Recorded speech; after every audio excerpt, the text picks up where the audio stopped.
Hey everyone, this is Paul here with Food for Thought. Um, we hear it said a lot about socialism, and how it's such a good thing that people, uh, they get Medicare, they get free Medicare, they get all these handouts, they get a livable wage from the government. They get all these different things, in my understanding, from the government.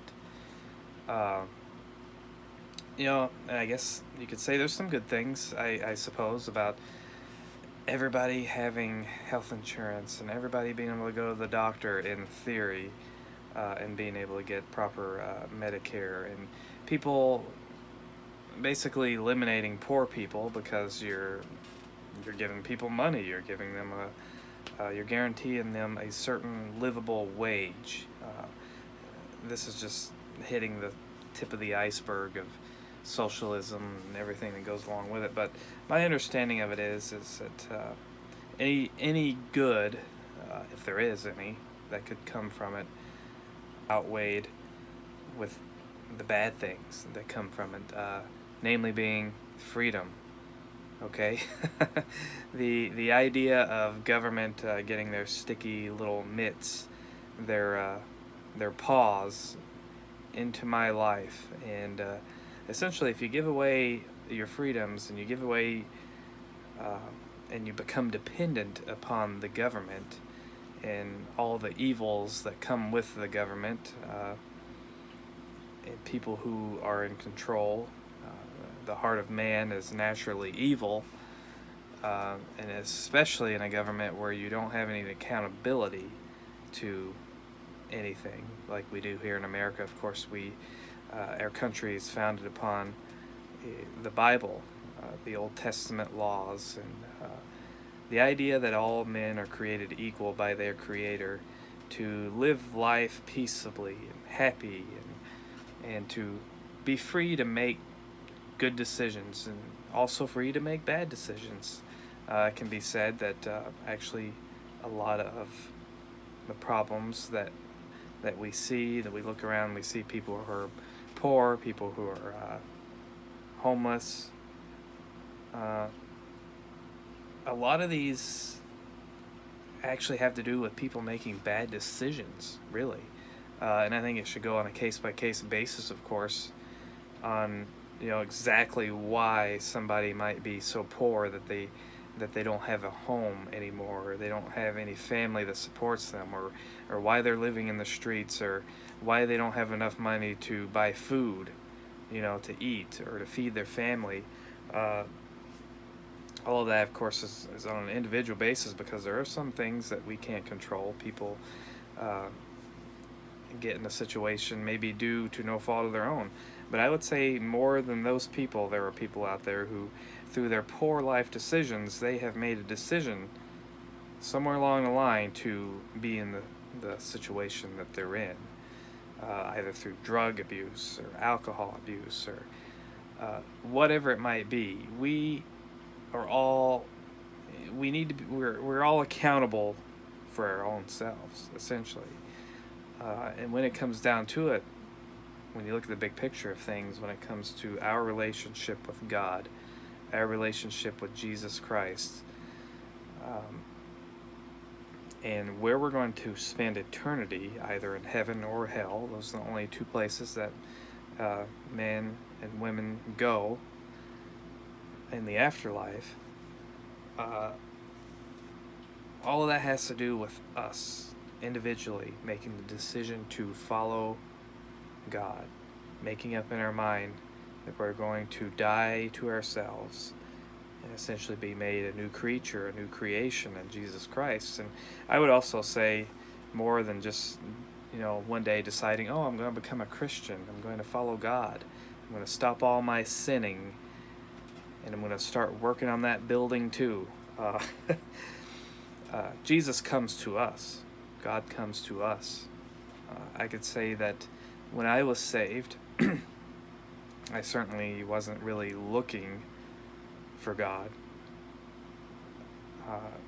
He came to me, and I heard the gospel of Jesus. I heard the whole story, why we need God, the whole situation and the mess of this sin that we are all in because of Adam and Eve in the beginning. And I accepted Christ after he came to me. But it's important to know that. But when it comes to all this talk about socialism and the government getting their hands in my life, even if it means having an affordable a living wage guaranteed, even if it means having having guaranteed health insurance, free college, and all these free things that the left and the Democrats and the socialists are always pushing on us. I would rather live poor. I would rather live in what is poor here in America compared to the rest of the world. I mean, even the poorest people in America live like kings compared to the poorest of the poor people in other countries. That's how good we have it here.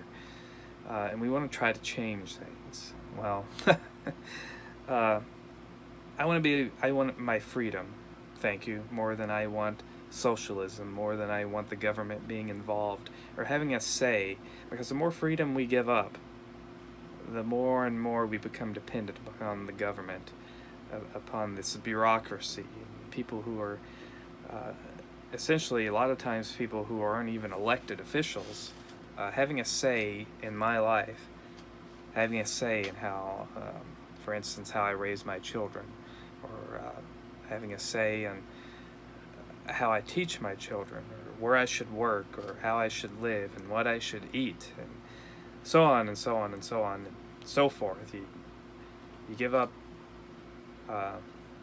your freedoms to this government, and maybe it's a good government, maybe it's a bad government. When governments change, people change. Regardless, I'd rather want to be in control of my own destiny.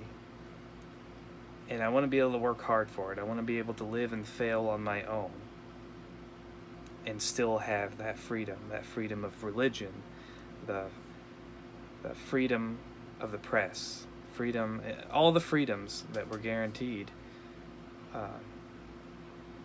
by our founding fathers. And they had the right idea. They understood that government doesn't give us our rights.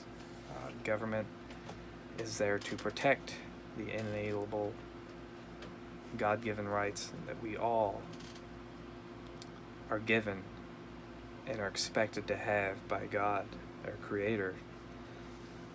The government's there for that purpose and that purpose only.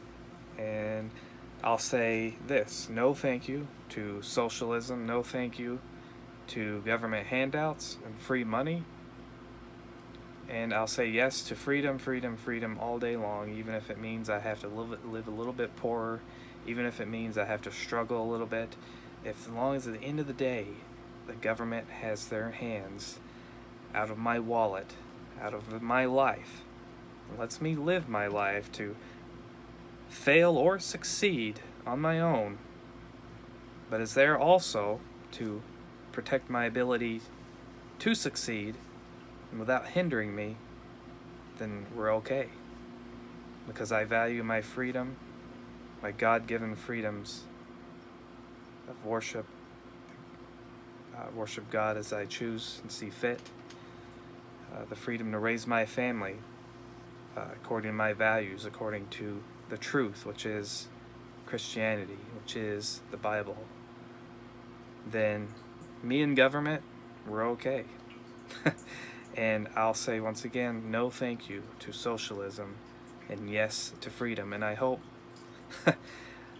many people will also say the same thing and encourage others to say the same thing and to vote the same way in this election.